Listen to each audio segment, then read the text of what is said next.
Buonasera, siamo a presentare oggi 2020 Povoletto Racconti di Vino. Questo è un progetto fortemente voluto dall'amministrazione perché si era riproposta di valorizzare il suo territorio e le attività produttive, specialmente nel settore vitivinicolo. Così è nata la volontà di aderire al Circuito Nazionale di Città del Vino, che è un'associazione nella quale non si può aderire, si viene accolti in quanto i comuni aderenti devono rispecchiare delle specifiche caratteristiche sia di territorio, conformazione geografica, sia di qualità di produzione dei vini, oltre che un certo discorso di tutela paesaggistica e naturalistica. Quindi con molto piacere nel 2020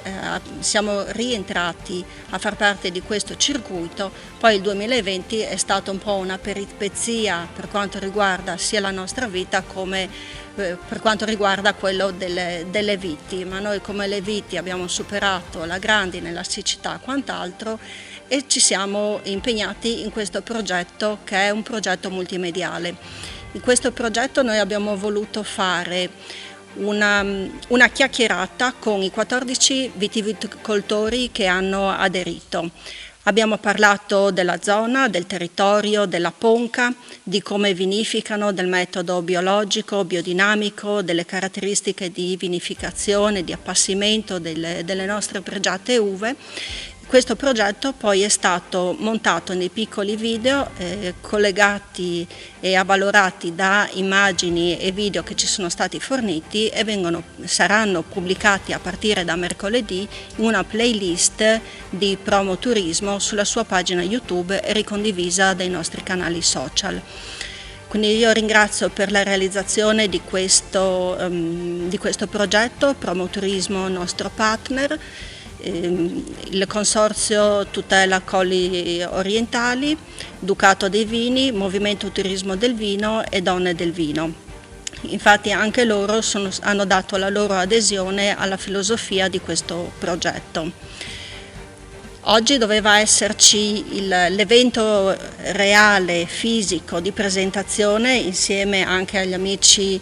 Claudio Fabbro, Rodolfo Rizzi di Assoenologi e Tiziano Venturini, coordinatore regionale di Città del Vino, e invece come le viti siamo dure al pezzo, non ci siamo arresi, abbiamo deciso di fare questa intervista registrata multimediale, quindi siamo noi all'interno di un grandissimo auditorium, però ci siamo e portiamo la nostra testimonianza e la nostra presenza.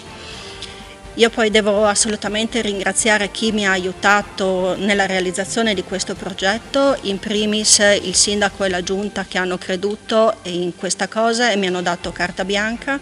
Poi Renato Bonin che ha speso veramente tantissime ore per il montaggio del video, per fare un taglia e cuci, mettere le immagini e mettere i video, Lucio Vittor che si è occupato della regia ed Edoardo Rossi che è stato un po' il nostro jolly in tutte le attrezzature, in tutta l'accoglienza dei viticoltori. Quindi fatto questa mia piccola premessa io passo ora la parola a Tiziano Venturini per un approfondimento e una spiegazione di che cos'è Città del Vino e qual è la sua missione e così